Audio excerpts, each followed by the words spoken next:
Joey Logano wins. The new car has some bugs to work out, and there were wrecks galore. All that and more coming up next.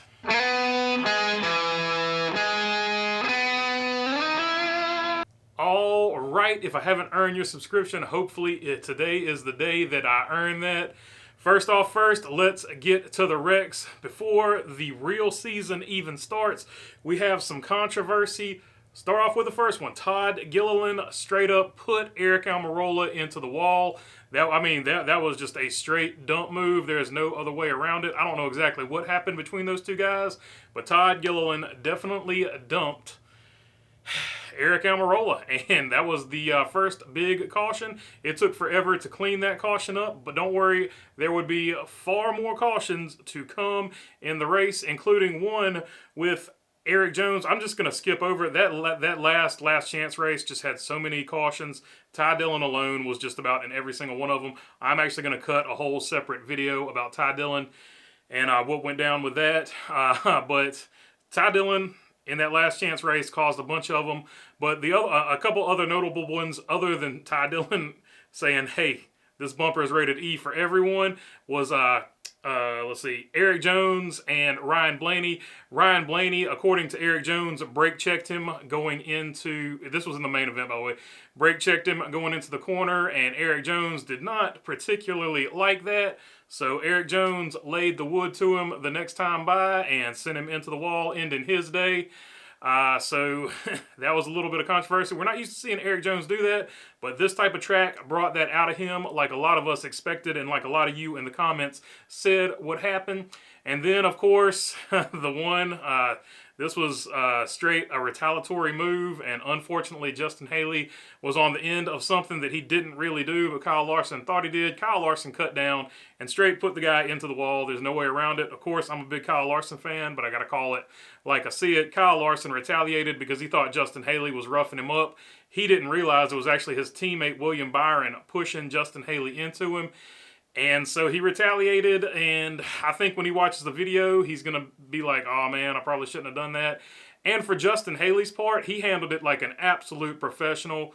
Aside from the wrecks, the next big thing that stuck out to me from this race were the mechanical failures of the next-gen car. It's a brand new car. I do expect it to have some bugs, but it is a really, really bad look when you have a caution and 3 cars go out because of mechanical failure. Tyler Reddick broke something in the drivetrain. Denny Hamlin had a belt come off on the power steering, and I don't know exactly what happened to Chase Briscoe, but he also had a mechanical failure. All that happened in one caution, and so these bugs are going to happen, but this was a particularly bad look for the car, the new generation car. So there's no way around saying that this new car has some bugs to work out, and it was not quite ready for prime time, at least for those guys. Okay, so on to the format, where a lot of us said that it was more spectacle than race. And, well, I think for an exhibition, that's somewhat okay. And the race in itself was not terrible, other than the wrecks in that last chance qualifying race. And the race previous to that, and then the last 35 laps, the first little bit of that, they got super aggressive.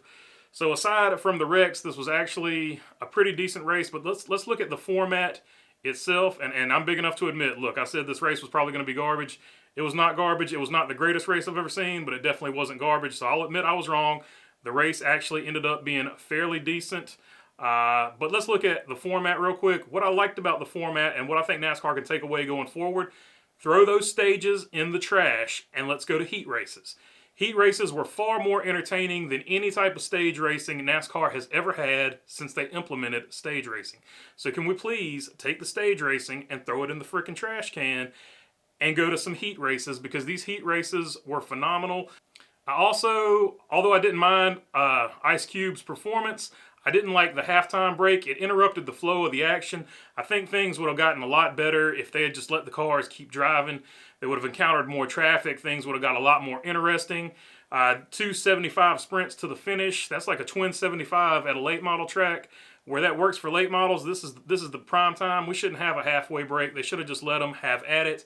I didn't like the halftime break, and that's nothing against Ice Cube. The performance itself was good. Now, of course, if you don't like rap music, obviously you didn't like the performance either, but I didn't like the halftime break. If you're going to have a performance like that, let him and Pitbull knock it out at the very beginning of the race or the very end of the race, but just I wasn't a big fan of the halftime break. But let me know down in the comments what you think. Did you like the halftime break? Like I said, it wasn't anything against the performance. I just didn't like the halftime break breaking up the action. And my final gripe about the format was, well, you had lights there, so you should have started this race at a time where you would have finished under the lights. I think this track, especially with the big torch going in the background, that would have been a heck of a photo opportunity and a heck of a finish if they had finished under the lights. So if they come back and do this again, I think they should finish under the lights. And with that, let me get to, did I think this was a good race? I thought it was actually an okay race. I didn't think it was a great race.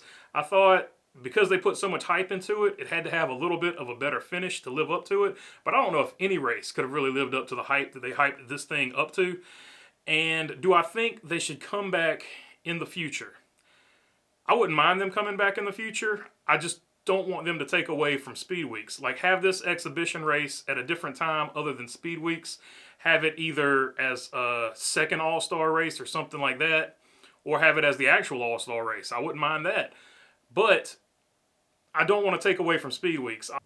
All right, now let's do the thing I always do with these recaps. Let's go to a good race, a bad race. Obviously, good race for Joey Logano.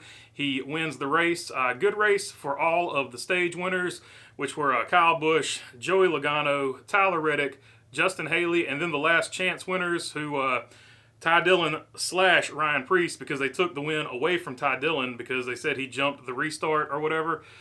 So they gave that, I don't want to say they gave it, but Ryan Preece earned that win because of that infraction, which was the second jump start that Ty Dillon had in that race. And like I said, I'm going to cut a whole different video on him, so look for that. It was a good race for RCR. Tyler Reddick probably had this race won, in my opinion, at least from what I saw from when he was on the racetrack. That car was super stout, and with the track position he had, I have no doubt he would have at least factored in to the winning equation at the very end, especially because his teammate Austin Dillon finished third. In fact, all of the RCR affiliated cars showed speed regardless of where they finished. Eric Jones, an RCR affiliated car, GMS, they get their stuff from RCR. He finished fourth. AJ Allmendinger, the other colleague car that didn't get wrecked, he finished in the top 10. I think he had ninth. So RCR showed a lot of strength, and all their affiliated teams showed a lot of strength. So it looks like the new car, they have found something they like with it, at least at this race. So it was a good race for RCR. And I said it was a good race for Logano, but it was also a good race for Penske. Even though they didn't get the finishes they wanted, all of those cars showed speed. I don't think Austin Cindric had ever seen a track like this, and he never could get in his rhythm. But you clearly could tell that his car had speed because he could just close in on people, outbrake them. Like, if he had a little more experience with this track, I think he could have made some noise, but he is a rookie in this series, so I mean, you can't expect much from a rookie. Ryan Blaney had speed. He just got wrecked by Eric Jones. And, of course, Joey Logano won. Harrison Burton, at moments, showed speed. I think if he didn't have to be in that last chance race and cook his tires, like a lot of the people in the last chance race, their tires were just cooked and gone by the time this race came around. So I think the Penske cars showed speed, which goes into the thing I've been saying. I think they're going to be super stout the first half of this season at the very least. And on to bad race. Bad race for Tyler Reddick, the first guy to be in the good race and bad race category. Tyler Reddick had this thing covered, it looked like, and then the transaxle or whatever broke, and wasn't meant to be, but he definitely put everybody on notice that he is there now. Another guy who did that was Justin Haley.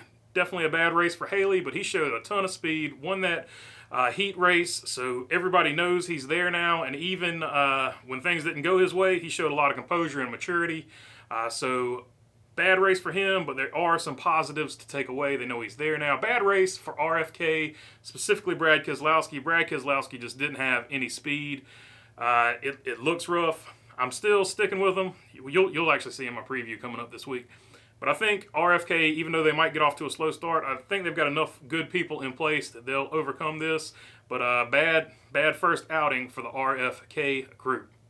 And as previously mentioned, it was a bad race for the new car, and also a bad race for Ty Dillon for several reasons. He had 2 jumped restarts, and his bumper was rated E for everyone. All right, that is all I've got for you today. If you like the content, feel free to subscribe down below. If you got something to say, leave it down in the comments. I would love to hear anything you want to talk about this race. And other than that, thanks for your time. Peace.